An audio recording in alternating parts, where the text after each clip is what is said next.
The smells, the sounds. I could still daven if I want to. There's a lot I don't miss. I don't miss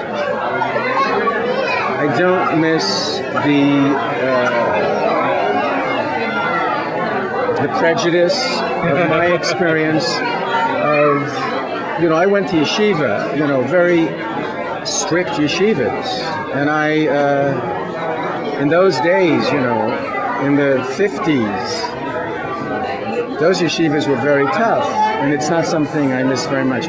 But the sounds and the smells and the beauty of the ritual, the smell of the besamim and Havdalah for me is one of the greatest smells in the world. I could still smell the cloves in the besamim box, the twisted candle for Havdalah. Those are all the things that I still have. I still have the memory of that inside me. I guess I don't miss the anger and hostility that is part of that world towards people who aren't. After I stopped being Shomer Shabbos, I became the devotee of a Hindu monk. And of a Hindu monk. A devotee of a Hindu monk. And I would travel up to Oakland. I was in a television series. This was in the 70s. And I was in a television series, and every Friday night, I would get in my little Volkswagen on Shabbos and drive to Oakland, California to be with this teacher, and I put a red dot on my forehead, and I'd be like this, which you're not allowed to do. And I remember thinking, if my Zadie could see me now. And first of all, my name is Zalman Matis Ben Chaim Eliyahu is my name, but this guy, this monk, gave me a name, Gopaldas. So I'm thinking, if my Zadie could see me now, it's like, my name is Zalman Matis Ben Chaim Eliyahu, Gopaldas Rifkin. And eventually I left that world because that wasn't a world that I belonged in. But it was a need for me to continue my spiritual search. You miss the community. As a convert to Judaism, I love Jewish community. There are so many ways to bond with people, from studying text to davening with them every day. But on the other hand, it's very stifling, particularly if you're creative. There's like, mind your own business is not a Jewish phrase. So I'm curious. I don't miss that. I don't like to join groups. I'm a very private person, and that part of it was never exciting to me, the group part of it. But my mother died recently. She was 96. And my mother was buried in New York, but she died here, so we had to send the body to New York. And my shul I haven't put tefillin on in, 30 years. And I went to my shul in Tribeca. I live in Tribeca, Lower Manhattan. And this is what I don't miss. And I'm a member of this synagogue, this shul in Tribeca for years. And I'm a lefty, so I put the tefillin on my right arm, and I forgot something about it. And the rabbi was looking at me and didn't come over to help me. And that freaked me out. That really freaked me out. So I don't miss that.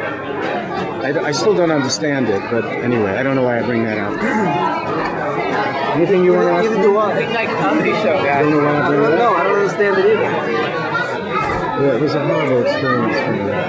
But on the other hand, some people would have been offended if someone had come over to try to help because I know how to do it.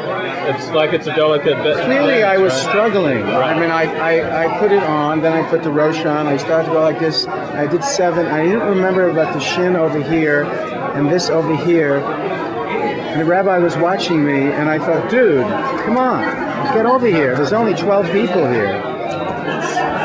And he didn't come over. And then the rabbi, I didn't know the rabbi, and I called this rabbi in Queens to officiate my mother's funeral.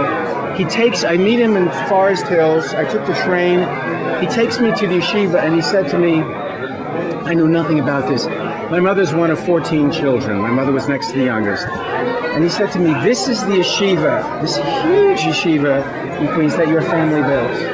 He said, your family, all of the Kumskins and all the Rifkins, for 50, 60, 70 years have been contributing to build this yeshiva. And I had no idea. Ron, you've been very open. It sounds like you've always been very open about being Jewish throughout your whole career. Well, look at this face. I mean, come on. Is it easier now than before to be... You know, my real name is Saul Rifkin. And my first job, actually the character I play in Brothers and Sisters is Saul. Because my best friend wrote it and he knows that's my name.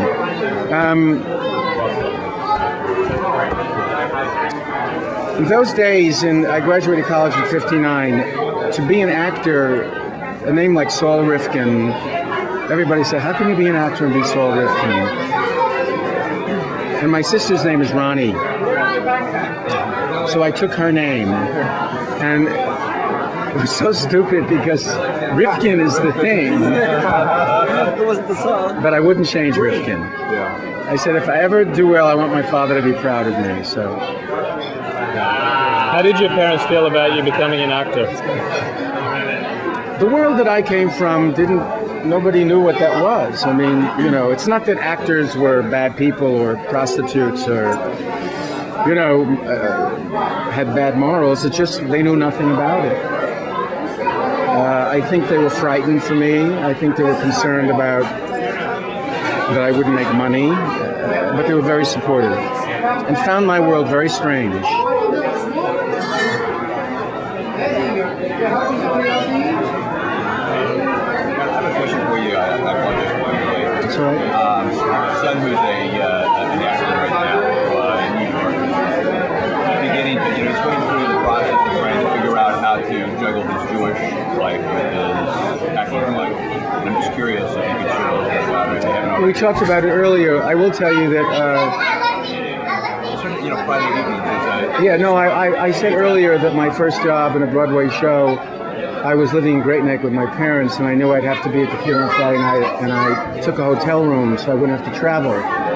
But eventually, I decided that I needed to travel to see what that was like, and I remember it was a quarter to go through the Queens Midtown Tunnel, and I remember handing the guy a quarter, sobbing. It was the first thing I ever did on Shabbos that I wasn't supposed to do. I think that when I was an apprentice in Summerstock, I had a small part and I had to light this guy's cigarette. And I said to the director, I can't do it on a Friday night and Saturday. He said, what do you mean you can't do it? I said, I can't do it. I can't strike a match. I just can't do it. He said, you have to do it. I said, I can't. This was a southern, very uptight guy. He said, what do you mean you can't do it? Anyway, they took the part away from me. Just one line. I think is your son Shomer Shabbos? I'm sure I grew up that way, but he's been dealing with sort of the process of no longer. I think you eventually find a way to make peace and figure out what you need most and what you want to do most. Friday night dinners was always been a key part. Even when he's been in school, he was sort of host the Friday dinner. Yeah, I think it's something that you have to decide which is more important. I mean, I don't think you can. You know, there was a guy named Steve Hill who became sort of Baal Teshuvah. He lives in Muncie. Yes, he eventually lived in Muncie, but he was on, I think, Law and Order. But when he first started acting, he had no Yiddishkeit at all. He had no religious background. And at some point, I remember meeting him and his then wife, Salma, and he just, something happened and he became literally very strict and very observant. Yeah. But he was lucky because he had a job on Law and Order. We only had to work 1 day a week.